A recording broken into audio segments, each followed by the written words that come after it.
Hi, my name is Caroline Platt. I'm with Social Media Club Richmond. That's our local chapter of Social Media Club.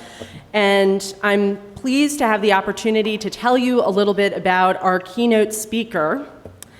Graydon Tripp is a recognized leader in the area of leveraging social media for charitable causes.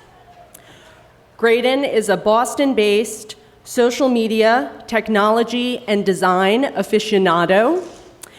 He fully immerses himself in the world of social media. For instance, he is the founder of Design Boston, Boston's largest local design blog. He writes about social media and life at graydontripp.com. That's GRADONTRIPP.com. I think it's up there. He also speaks around the country about the role social media plays in helping nonprofit organizations raise awareness. Last year, Graydon founded Social Media for Social Change.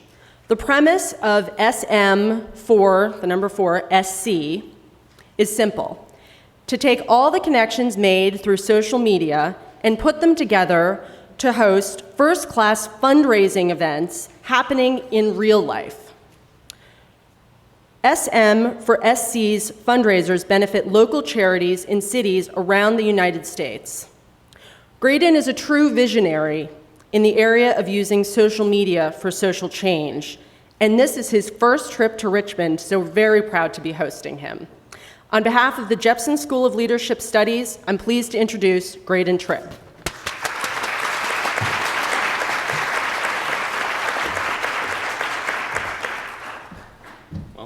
Hello, everyone. It's a great room.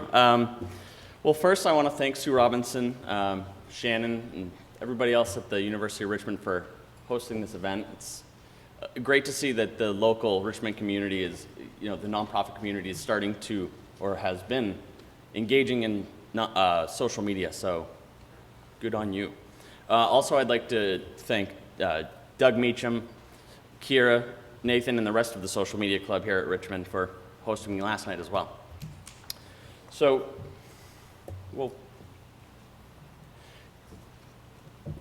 yeah, I started Social Media for Social Change. Actually, to back up a little bit, I want to ask you guys, I'm guessing, in terms of like technology, you're probably not all technologists.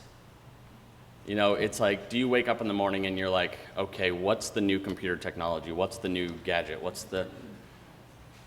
I'm not either. What I am and what I've been more of throughout my life is a more community person. And what I found as the internet was starting to blossom is that there are these online communities. So early on with IRC and chat and forums in the 90s, I just started to see, okay, I can connect with people. And so I've just been involved in what's become social media. Social media is now a buzzword. It's been anything that allows a group of people to connect online. So it's really simple to understand. So now, Social Media for Social Change was actually, the idea for it was based on a blog post that I wrote June of last year that looked at within the social media world, there are these things called tweet-ups. Basically, you take a normal word, you put a TW in front of it, and it's a whiz-bang social media word. So these tweet-ups, like Social Media Club is an example of a great idea where you meet, you share ideas, kind of best practices and how-tos. Then there's also the idea of you're in social media, I'm in social media, let's go drink. And so it certainly holds its place, it's a community. So, you want some camaraderie. But I was looking at it and my basic idea was, well, let's do that, but let's focus on providing a little bit of good with the fun that we can have. So that evolved into Social Media for Social Change. So far, we've done 2 in-person fundraising events in Boston and New York. We've raised nearly $35,000 between the 2. We are planning our next event in Miami for this fall. We've also done a few specific online awareness campaigns. So this has actually given us the chance to work with a number of great organizations, and I think this room is evidence that more and more nonprofits are waking up to the possibilities of social media. I think you guys can recognize that city. So my thunder was stolen a little bit this morning. UMass Dartmouth, they had their survey of the top 200 nonprofits. So you've heard a couple of the statistics. Some others that are really interesting. 89% of the top 200 nonprofits around the country use one form of social media or another. So it's not just blogs, it's not just Facebook, it's not just Twitter. Again, are you connecting with people? They're doing it. 79% use either video blogging or connecting through social networks. And then I think what is a great sign is 75% of the top 200 nonprofits around the country are monitoring the web. They're listening for buzz or chatter that's happening around about their organization through the internet. So they're paying attention. And all of these numbers are especially interesting in light of our current economy. You know, with government funds being cut, with personal charitable contributions being reduced because people are losing jobs. They don't have money to pay rent, never mind support a charity. And then foundation endowments. You know, they follow the stock market, so we know over the last 12 months how that's gone. With 1.8 million charities across the US, you're seeing an increase in need with a decrease in available resources.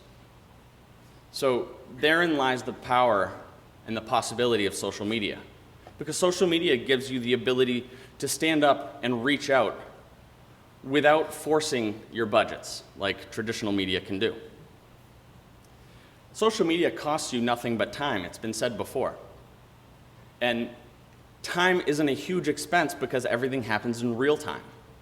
You can write a blog post, hit publish. You update Twitter, you update Facebook. It happens immediately. There's no waiting for a publishing crew. There's no printers, there's no mailing it out. Social media is easy to share, right? You copy paste into Twitter and it's a retweet. You know, you just grab it and send it. Social media gives you the ability to find people and organizations that you otherwise would never have been able to. You know, it defies geographic boundaries. It defies time zones.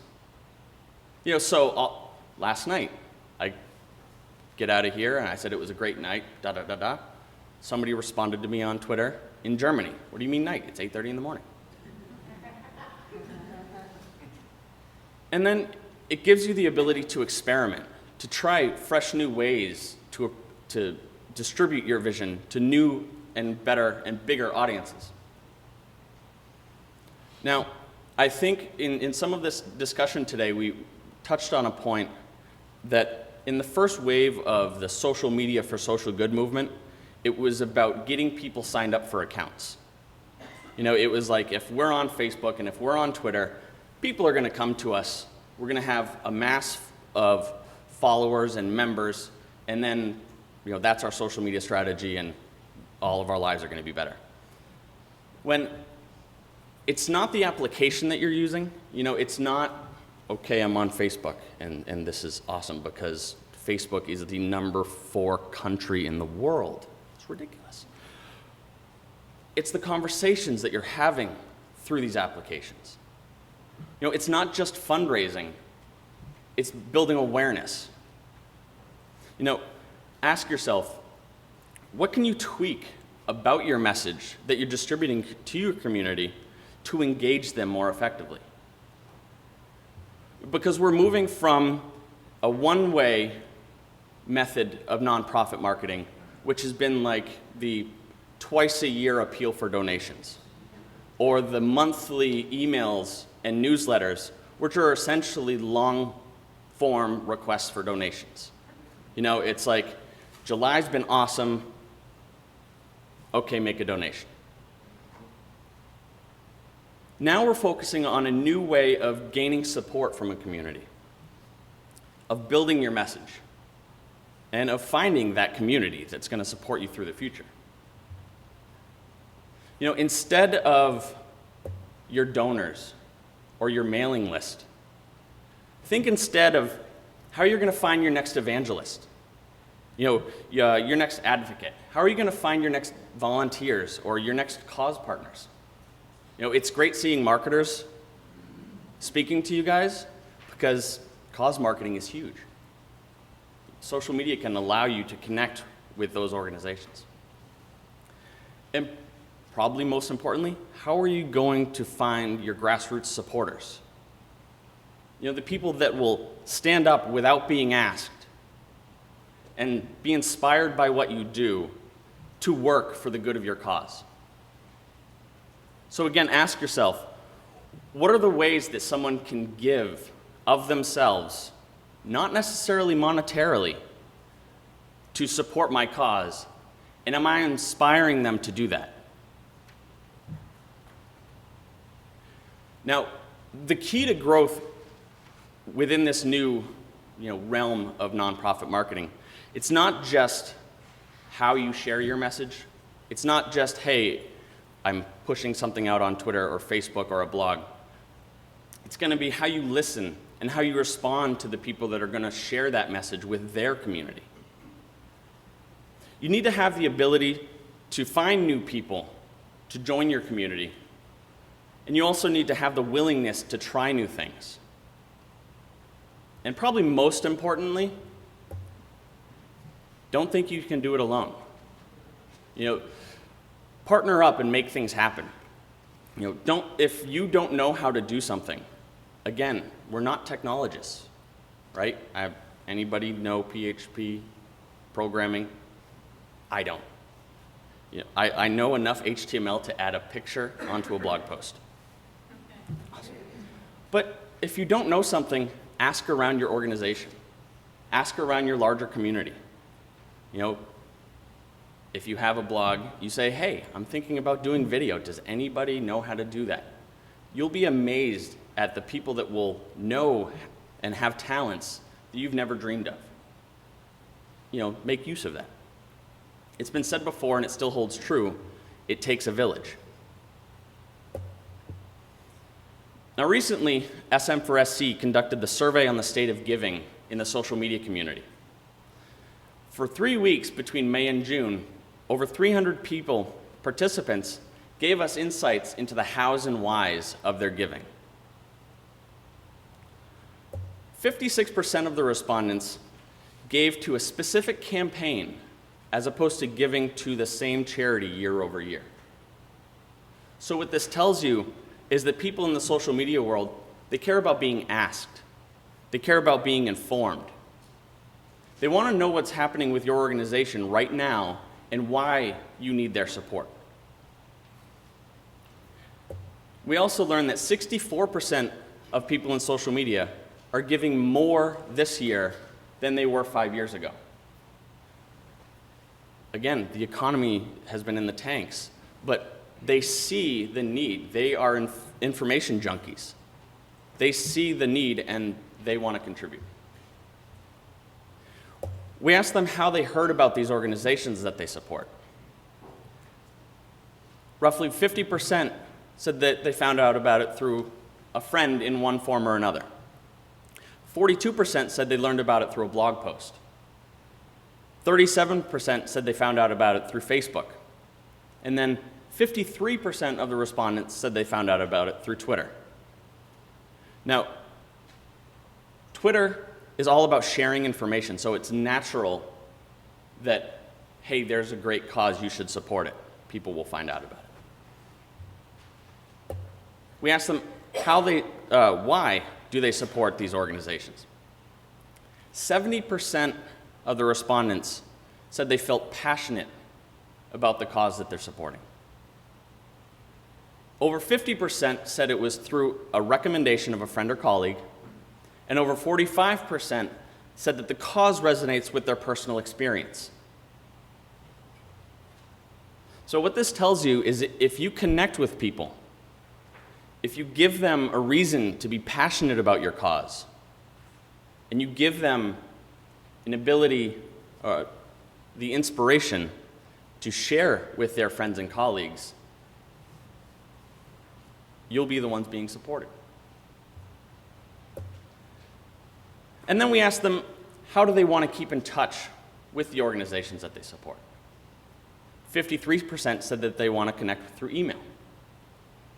41% said via Twitter. And then 60% said that they want to join a community on Facebook or some other social network. What this tells me is that email is still a killer application. And once you've gotten their opt-in, it's a great method of connecting one-on-one. But building a community through the social networking channels is of growing importance to these people. So all in all, this means that people in the social media world, they care about the social good, that they want to contribute. They want to learn about your organizations, and they want to connect with you through social media channels. So with that, great, we have some numbers and you gave us some bar charts. Let's look at actual, steps. I love numbers, so 6 steps to begin a social media campaign this afternoon and make it happen in 2009. First, know your vision.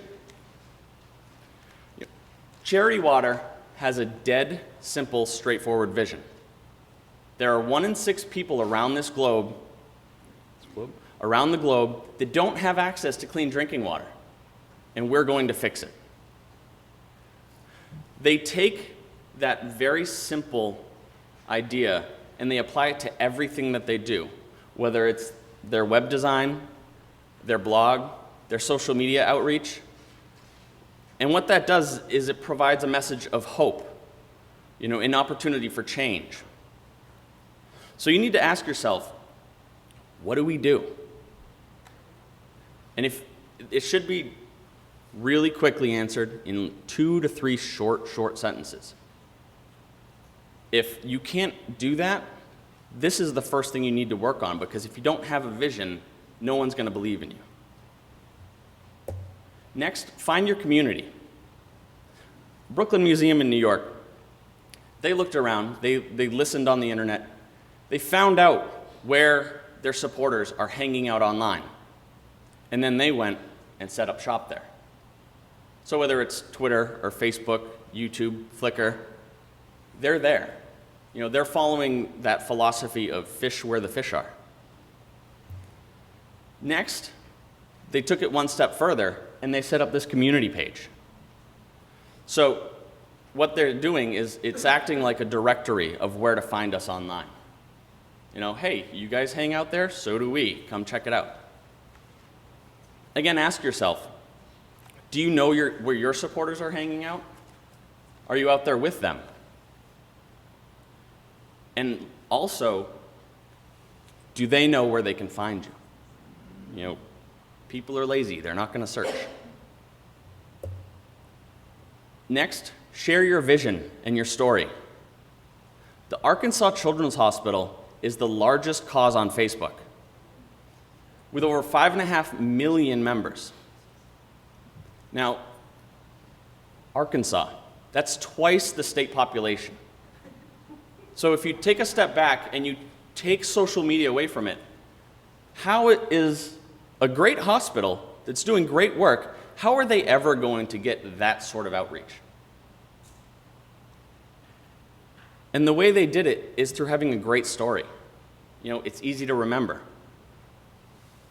It's the race to end cancer. And you look right there. They say cancer is not a death sentence. We are going to stop it. Who doesn't want to be part of that? Again, ask yourself, is your story exciting? Is it something that engages with people? And is it easy to remember and pass on? The 4th step, invite your community to act. Epic Change is an organization started by Stacy Monk, a friend of mine on Twitter.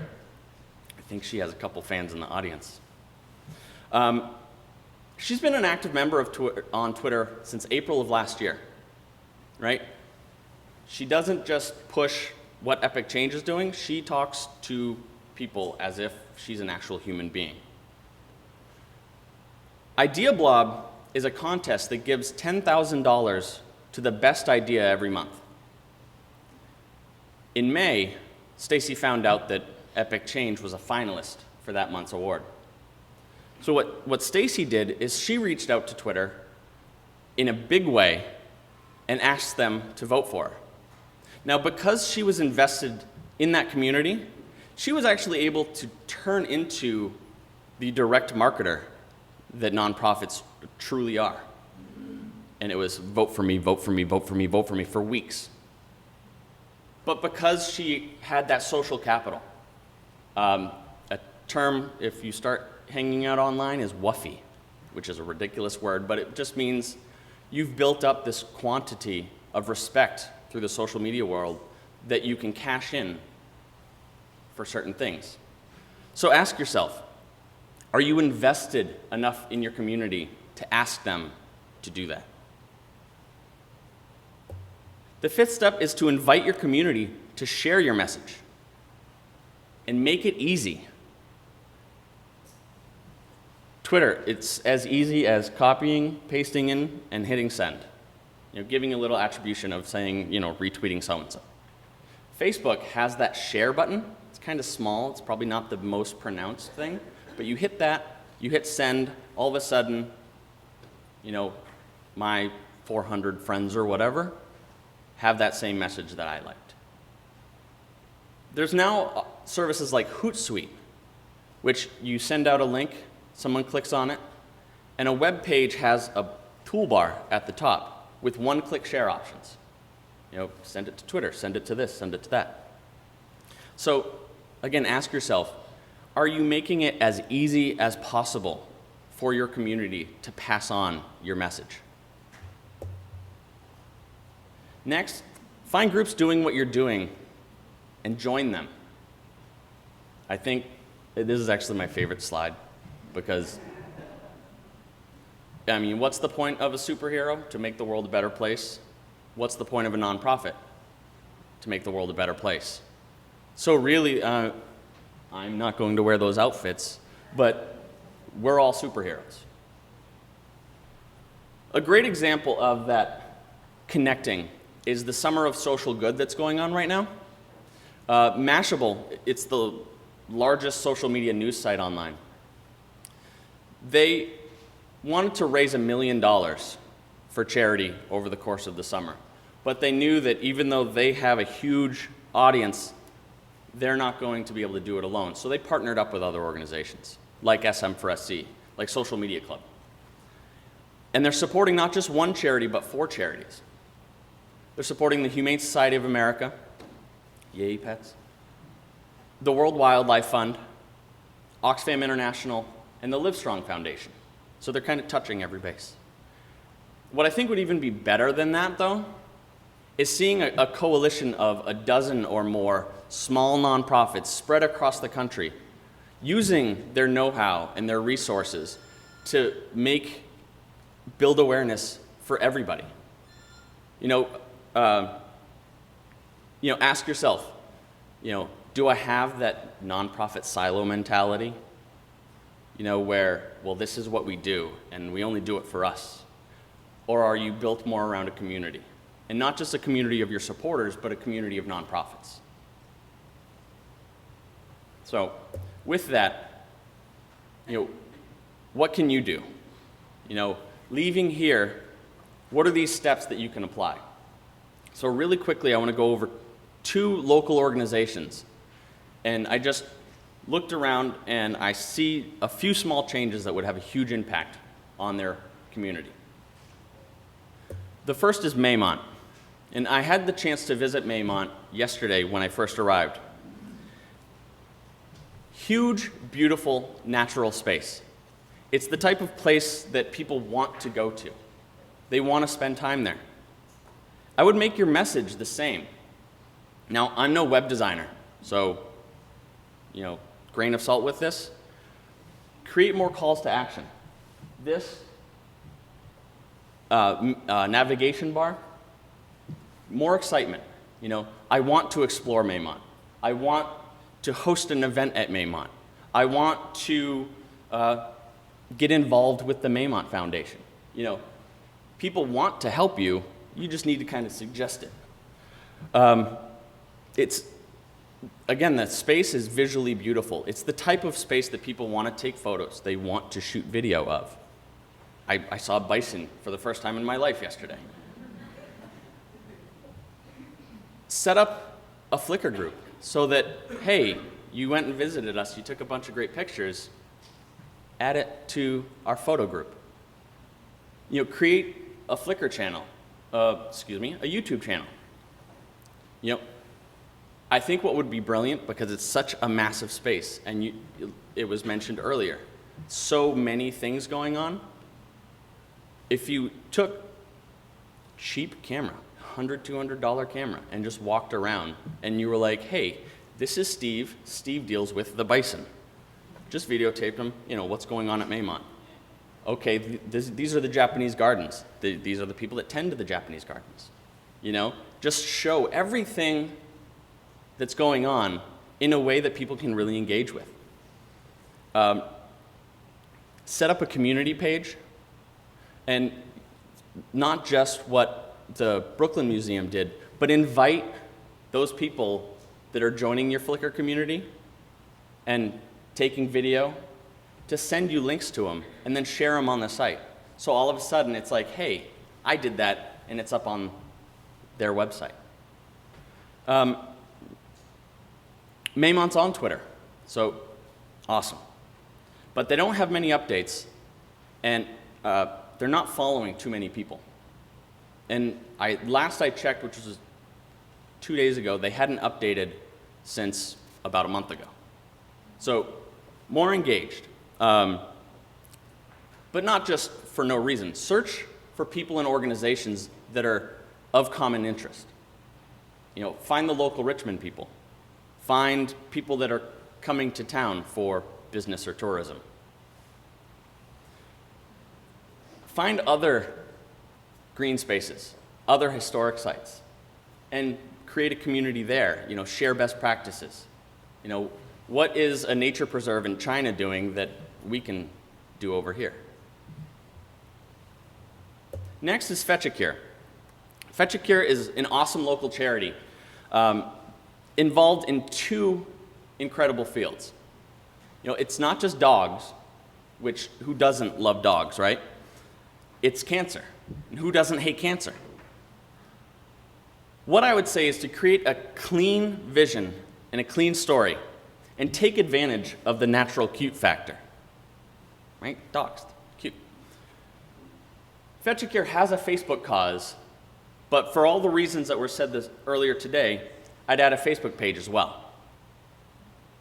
Next, I would find and engage online dog communities. You know, if you do a Google search for online dog community, there's about 8 million results. Find a couple, share what you know, and you will be amazed at the benefit that you receive from that. Next, add a blog. The story of Buster Brown right here would be a great blog series. It's a story of, you know, he came in, he was sick, we gave treatment.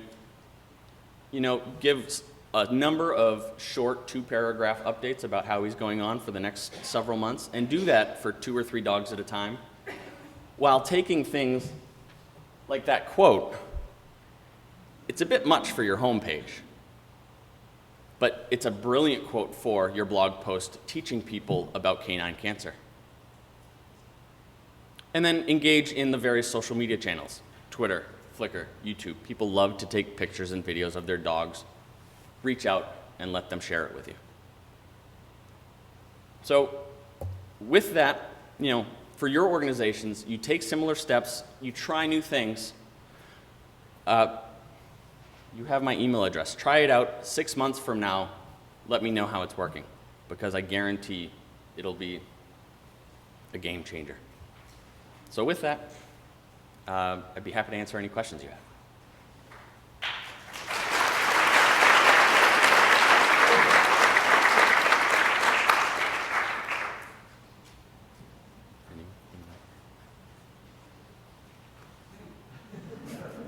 speechless. Yes. No? You said start a blog post, then you said something after this, but flipped over too fast. Oh. Right? Let's jump back. You mean right here? Yes.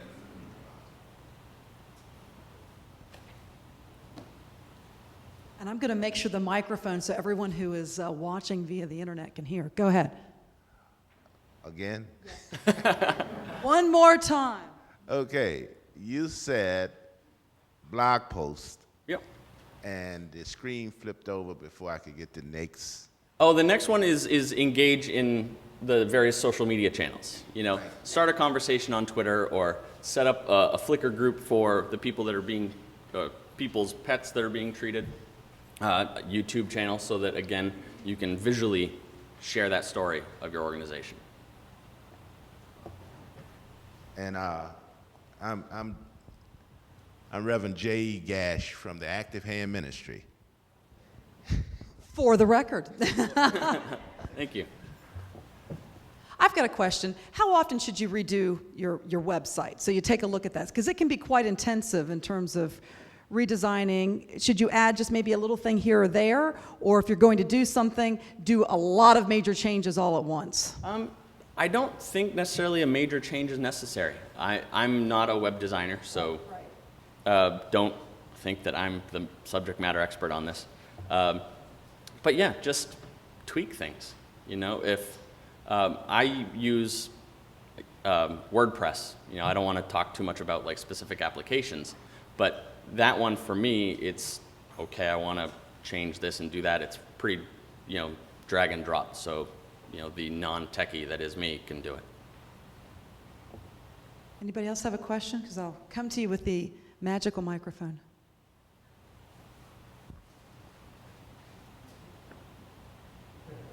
It's good exercise before lunch. Hi, I'm Adam Cunningham with Citadel. I was wondering if you could just talk a little bit, you tipped a little bit on your actual in-person events that you had. And I think in the room here, that's a big function for a lot of these individuals. I was wondering if you could talk a little bit about the engagement level that you saw at these events, and could you draw a great line from your social media presence to that? Did you see a very good movement from that to that? Well, absolutely. In April, we held a fundraiser for City Harvest in New York City. Now, I'm from Boston. I don't have a presence in New York. But through the social media connections that we have, well, little caveat, co-founder Matt Nell, he's from New York, so he had that. But we were able to, you know, take all of the conversations about like what a great hunger organization City Harvest is, and why would you want to support them? You know, again, with the economy, people are hungry, they need food. So we're able to tell the story of what it is, and then create excitement for what's happening in this event. You know, we had the Roger Smith Hotel in Midtown Manhattan gave us their space free of charge.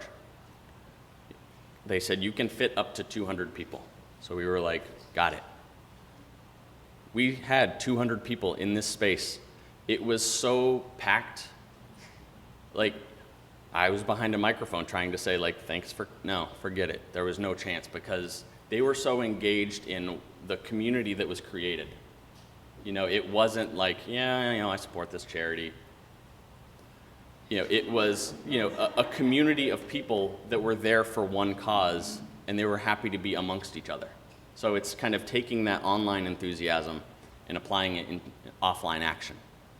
And that event, I think for, you know, the middle of a recession, we spent $0 to promote it. And then everything from the food to the space was donated, so we spent $0. And we raised 14.5 and a half, right around there. So, you know, I think there's a definite benefit to, you know, using these channels to applying it to offline action. Way over there. Coming back over there. All right, that's like halfway. Again, Tom Driscoll with the Virginia Board for People with Disabilities, but this question is coming more from my background of working in educational cultural organizations, nonprofits here in Richmond for a lot of years. Earlier slide, you noted the trend toward more episodic fund giving as opposed to sustained giving. A lot of the organizations here are also experiencing a trend from sustained volunteerism to episodic volunteerism, but there's still a lot of need for one versus the other. How would you tweak your social media outreach in order to address more, on one hand, for those organizations that need more sustained volunteerism and giving versus those that can deal more with episodic? Well, I think with, and it was mentioned earlier that you want to kind of think more long-term. So I don't think you would jump into social media being like, who wants to volunteer 10 weeks for the next 10 months? Or 10 hours a week for the next 10 months. Start with the episodic, like, hey, we're having a, clean the park day on Sunday. Let's get out there and let's do it. You start with that one sort of thing, and you'll see who your larger supporters are over time. And then you'll start to realize, well, I can, pitch him to help me out, but not her, because she, has done like one or two things, but this guy's at everything. So you're able to actually like segment things and figure out, what approach you should take with whom. And I think whether it's donating or, actual action and volunteerism, it'll hold true.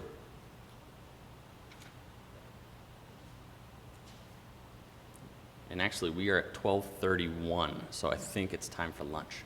Thank you very much. Congratulations. Right on time. Woo-hoo. Well, I know there's a lot of hungry people here, so.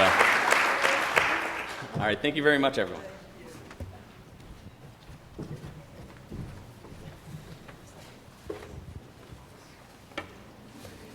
Thank you, Graydon. On behalf of the Jepson School and today's Conference Planning Committee, I'd like to present you with this token of appreciation.